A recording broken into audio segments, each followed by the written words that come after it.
Good morning. Today, as I mentioned yesterday, we'll finish the book of Lamentations and with chapters 3, 4, and 5. Chapter 3 in my Bible is broken up into each 3 verses, 1, 2, 3, 4, 5, 6, all the way through. There's 66 verses, so there's 22 Greek groups of 3 verses. And it's just the way it's set up in my Bible. But if you look at each group individually, I guess, they're kind of based on the Hebrew alphabet or something that way. But, in ours, there are all kinds of different letters that start them. But it begins with the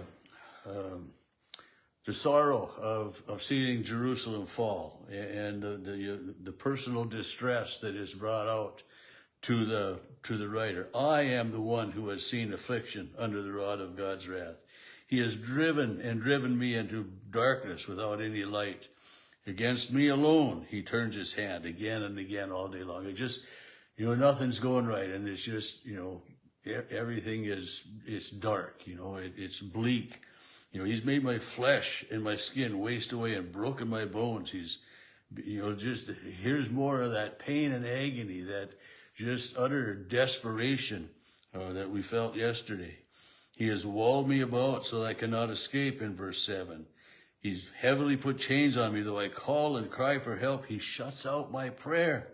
He has blocked my ways. He isn't hearing me anymore. I mean, we continue to talk about how God hears our prayer, and here, he doesn't hear my prayer. He ignores me. Just again, the utter helplessness of the person. And verses 10 through 12, he's a bear lying in wait for me, a lion in hiding. He led me off my way, tore me to pieces, and he has made me desolate. When you read these and put yourself into it, it's, sometimes when we read a book or we watch a movie, we get really deeply engrossed in it, and, we become almost a part of it. And if we reading these verses and just taking them to heart, we can get that same feeling, the desperation, the loneliness, the utter hopelessness that this person and this nation of Israel feel. Verse 13, he shot into my vitals the arrows of his quiver. I have become the laughingstock of all my people, the object of their taunt songs. He has filled me with bitterness and salted me with wormwood. And there are several references to wormwood and gall in here. And, neither of those is something to be desired. Gall was a bitter drink, and it was one of the things offered to Jesus on the cross, a bitter drink, and it's not what we want. We don't want that pain and sorrow and trouble and, the trials. We want our lives to be smooth and enjoyable. But here is just bleakness. Verse 19 again, the thought of my affliction, my homelessness is wormwood and gall. My soul continually thinks of it and is bowed down within me. But at this time I call to mind, and therefore I have hope. Here we go. We've had these first 21 verses of chapter 3 have been this lament, this desperation and everything. And then we have hope. And then we go on, coming into that hope. The steadfast love of the Lord never ceases. His mercies never come to an end. They're new every morning. Great is your faithfulness.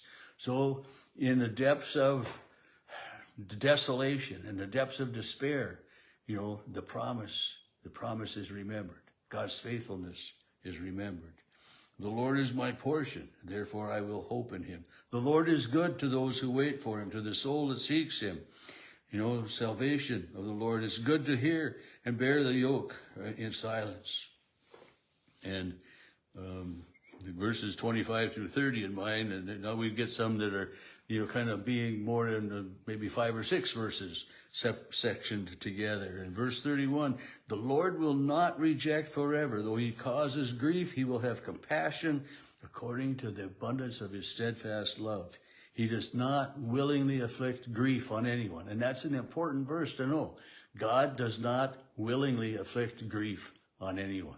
God doesn't cause us our pain and sorrow, our, the feelings of hopelessness. God doesn't give us these tests that we to see how much faith we have.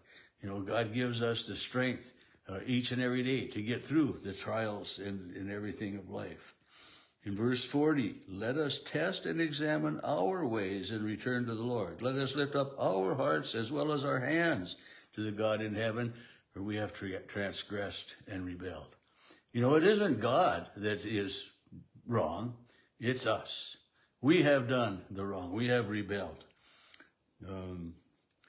Verse 48, my eyes flow with rivers of tears because of the destruction of my people. And then going on into the next group, my eyes will flow without ceasing, without respite, until the Lord from heaven looks down and sees. My eyes cause me grief, and so again, we're seeing the hope and the promise of God, but yet, the grief is still there. The sorrow is still there. The brokenness is still there. It hasn't been fixed yet, Israel hasn't been restored. Verse 55, I call on your name, O Lord, from the depths of the pit. You heard my plea. I call and you heard my plea. How just a little bit ago, you don't hear my prayer, but here I called and you heard my plea. Do not close your ear to my cry for help, but give me relief. You came near when I called. You came near when I called. So again, the statement of faith that God is there. And then the last verses of chapter 3, pay them back for their deeds, O Lord, according to the word. Give them anguish of heart, and your curse be on them. It's, retribution, karma, let them see this. And then chapter 4 again is the lament over the fall of Jerusalem. And the precious children of Zion, and Zion is Jerusalem. I've mentioned that before. Worth their weight in gold, they're reckoned as the potter's hands. And it's the destruction and the pain and the sorrow is there. And verse 13, it was for the sins of her prophets and the iniquities of her priests who shed the blood in the midst of her. Blindly they wandered through the streets, so defiled with blood. It was, the leaders, the ones that the people counted on to do the right, to help them and to offer the sacrifices rightly and properly to God instead of the idols. It was those leaders that led a lot of the people to worship those idols. And then verse 15, away unclean, people shouted at them, away unclean, do not touch. So they became pure. And this was the treatment of the lepers, of someone who was ill and you didn't want to catch their disease from them, and leprosy was one of those highly contagious things of the day. And, and when it was, you were to stay away, and so for the people to cry out to the priests, stay away from me, it was a sad, sad day. And then verse 16, the Lord himself has scattered them. He will regard them no more. No honor was shown to the priests, no favor for the elders. Our eyes failed, searching vainly for help.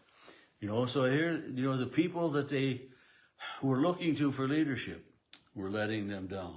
It's just a terrible travesty. And then the last verse of chapter 4 again, verse 22, the punishment of your iniquity is accomplished. He will keep you in exile no more, but your iniquity he will punish. He will uncover your sins. So there's hope. He will keep you in exile no longer. There's hope for this promise for the people. And then chapter 5 is more or less a prayer for restoration, for healing, for reconciliation. Remember, Lord, what has befallen us. Look, see our disgrace. Our inheritance has been turned over to strangers. We have become orphans and fatherless. Our mothers are widows. Our ancestors sinned, verse 7. They are no more, and we bear their iniquities. And that was, when God gave the 10 Commandments, honor your father and mother, and for those that sin, to the 3rd and 4th generation, to the good, and to the 10th generation of, we bear the iniquities of our fathers, and they are no more. And then, verse 15, the joy of our heart has ceased. Our dancing has been turned to mourning. The crown has fallen off our head. Again, this desperation, where are you? And then statement of faith, 19 and on. But you, O Lord, reign forever. Your throne endures to all generations. Why have you forgotten us completely? Why have you forsaken us? Restore us to yourself, Lord, that we may be restored. So this prayer of reconciliation, restitution, and then verse 22, again, unless you have utterly rejected us and are angry beyond measure. Please, Lord, hear our prayer and restore us. Unless we just can't satisfy you ever anymore. But we know that, and we trust, believe, teach that the Lord is good and gracious, and his mercy endures forever. And so the book of Lamentations is a outpouring of sorrow and grief, the seeing of the destruction, the remembering of all of these things, some glimmers of hope, and a prayer for restoration. And we thank God that we trust that God always hears our prayer. And he heard the prayers of his people then too.